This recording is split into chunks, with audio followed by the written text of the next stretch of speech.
Mais on l'a dit, c'est beaucoup de mesures qui ont été annoncées hier. Du côté positif, je pense que les gens entendent ça, puis je pense entre autres à tous ceux qui ont perdu leur emploi ou dont les activités de l'entreprise ou de l'organisation, ça s'est carrément arrêté tout d'un coup, puis là, on est sans emploi.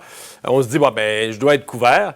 Et là, on est inondé ici de demandes. Les gens veulent savoir, mais je vais être couvert par quel programme, comment, où est-ce qu'il y a le formulaire, où est-ce que j'écris, où est-ce que je vais sur Internet. Avec nous, le député libéral de Louis-Hébert, Joël Lightbound. Bonjour. Bonjour, M. Dumont. Et comme je vous ai invité ce matin, c'est pas pour parler politique. Je veux parler aux députés de comté. Là, on est à votre bureau de comté un matin. Puis on essaie juste d'aider les gens à comprendre qu'est-ce qu'on fait. Puis on va prendre les programmes un à un. On va essayer de définir qui y touche, puis qu'est-ce qu'on fait. Commençons par le soutien du revenu temporaire. Ça, c'est un programme qui passe par l'assurance-emploi. Oui, bien d'abord, je veux juste, si je peux me permettre une petite préambule, je veux juste dire aux Québécois, aux Canadiens qui nous écoutent, là, on a de la chance d'habiter au Québec, d'habiter au Canada. On est un endroit où on se tient, on est solidaire et je peux assurer que le gouvernement fédéral va s'occuper de son monde, va s'occuper de notre monde. Et notre objectif, là, c'est que personne au Canada, personne au Québec ait à choisir entre subvenir à ses besoins, aux besoins de sa famille et s'occuper de sa santé puis de la santé des autres aussi en allant en confinement. C'est que d'abord, pour l'assurance-emploi, pour les prestations de maladie, pour l'assurance-emploi, on a éliminé le délai de carence, première des choses. Maintenant aussi, on n'a plus besoin de fournir un certificat médical pour s'en prémunir. Je pense que c'est évident que les médecins au Québec, en ce moment, ont d'autres choses à faire que de fournir des certificats de maladie. On passe par où pour ça, l'assurance-emploi? Est-ce qu'il faut aller, ce qu'on appelait autrefois les bureaux de chômage, le bureau de l'assurance-emploi? Est-ce qu'il y a des choses qui peuvent... Les gens qui n'étaient pas admissibles à l'assurance-emploi et qui le deviennent, là, ils vont passer par où? Par le portail de Service Canada, c'est la meilleure façon de faire, donc pour les prestations de maladie, pour l'assurance-emploi. Mais ce qu'on vient ajouter, ce que le ministre Morneau a ajouté hier, c'est une allocation de soins d'urgence qui peut aller jusqu'à 900 $ aux 2 semaines pour un maximum de 15 semaines pour tous ceux qui ne sont pas couverts par l'assurance-emploi, par les prestations de maladie de l'assurance-emploi.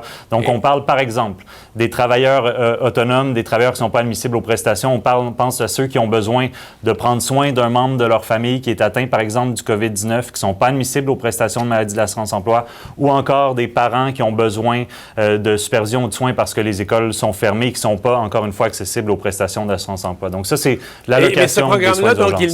C'est un nouveau programme, donc on redit son nom, l'allocation de soins d'urgence, mais exact. Lui, les versements ne passeront pas par l'assurance-emploi, vont passer par l'Agence de revenus du Canada. Et là, on arrive à la question, les gens qui sont reconnus, là, qui ont dit « Ah, ça, c'est mon cas », qu'est-ce qu'ils font? Où est-ce qu'ils vont? Où est-ce qu'ils s'inscrivent? Alors, ils devront attester qu'ils répondent aux critères, soit en allant sur leur dossier avec l'Agence du revenu du Canada, sur le portail de l'Agence du revenu du Canada, soit sur leur compte sécurisé Mon dossier de Service Canada, ou soit avec un numéro sans frais là, qui est sur le site du gouvernement du Canada. Ça se trouve assez aisément. Puis j'encourage tout le monde, je sais que dans le temps qui nous est imparti, on n'aura pas le temps de voir tous les détails des différentes annonces qui ont été faites hier.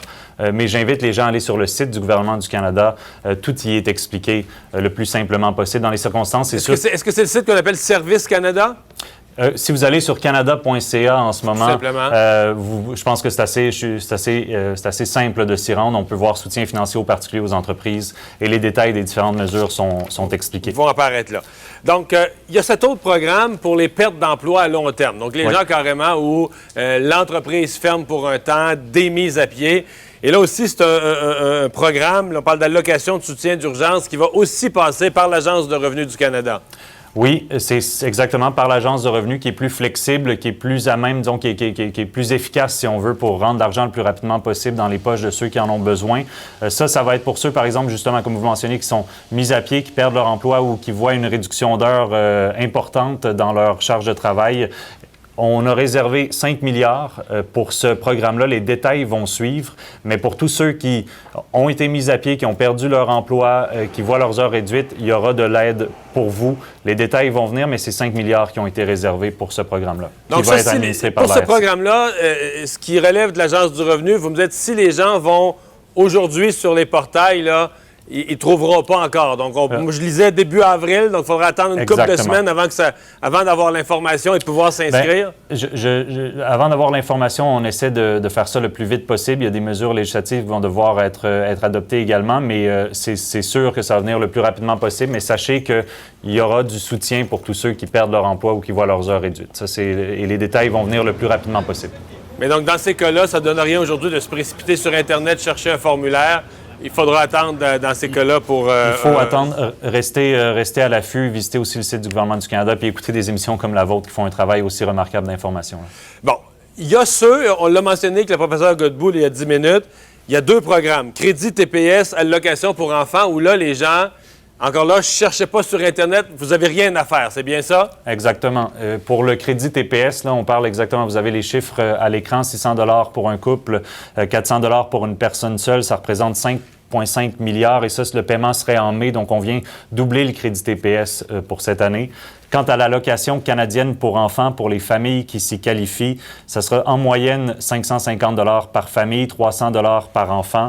Les versements en mai pour les auditeurs à l'écoute en ce moment, pour une mère monoparentale, par exemple, qui a 2 enfants qui est à revenus faibles ou modestes, ça représente 1 500 $ d'aide à court terme. Qui sera tout reçu là, mettons, à l'intérieur des 2 prochains mois. Exactement. Oui. Et donc, pour ça, je le répète, mais les gens n'ont pas de démarche à faire. Ils sont inscrits déjà à ces programmes-là.